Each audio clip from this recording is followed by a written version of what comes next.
সুপ্রিয় দর্শক, আসসালামু আলাইকুম। আজকে আমি আপনাদেরকে তৈরি করে দেখাবো ড্রাই ফ্রুট মিল্কশেক, যা অল্প সময়ে তৈরি করা যায় আর যা খেলে মন তৃপ্তিতে একদম ভরে যাবে। আর ইফতারিতে তো এর তুলনাই হয় না। তো চলুন তৈরি করে ফেলি মিল্কশেক। মিল্কশেক তৈরি করতে আমাদের প্রথমেই লাগবে মিল্ক। আমি এখানে কাউ মিল্ক নিয়েছি প্রায় 600 গ্রামের মতো, তবে এটাকে আমি জাল করে নিয়েছি।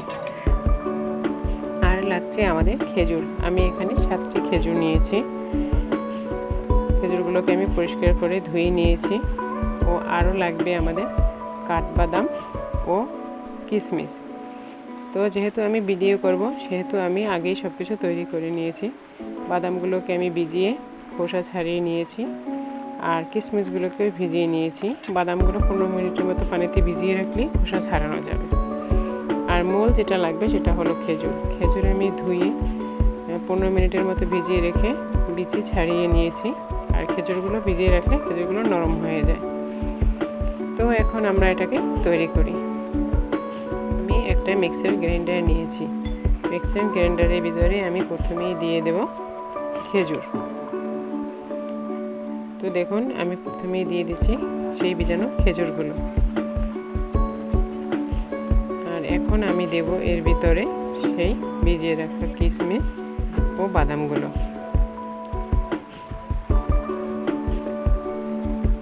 এখন আমরা এর ভিতরে অর্ধেক দুধ দিয়ে এটাকে মিক্সার করে নেব।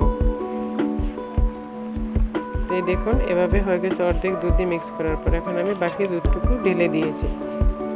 বাকি দুধটুকু দেওয়ার পরে এখন আমি আবারও মিক্সার করে নিলাম।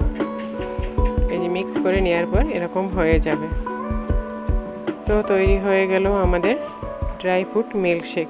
এখন আমরা এটাকে 2-3 ঘন্টার জন্য ফ্রিজে রেখে দেব। ফিরে আসলাম 2-3 ঘন্টা পরে। এটা ঠান্ডা হলে খেতে খুবই ভালো লাগে, তাই এখন আমি এটাকে পরিবেশন করব। পরিবেশনের জন্য আমি 2টো গ্লাস নিয়েছি। আমি 2টো গ্লাসে এখন আমি পরিবেশন করে দেখাবো।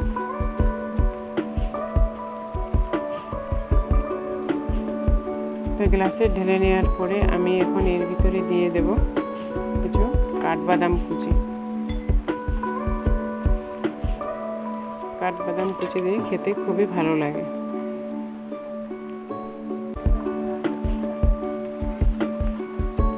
ও এখানে আমি আরও দিয়ে দিচ্ছি কিছু কিশমিশ। এখানে আমি আরও দিলাম 2 টুকরো বড়। তো আমার এই রেসিপিটি যদি আপনাদের ভালো লাগে তাহলে আপনারা লাইক করবেন ও কমেন্ট করে জানাবেন কেমন হয়েছে, আর শেয়ার করবেন পরিবারের সবার সাথে। আমার এই চ্যানেলটিকে সামনে এগিয়ে নিয়ে যাওয়ার জন্য প্লিজ আমার চ্যানেলটিকে সাবস্ক্রাইব করবেন। খুদা হাফেজ।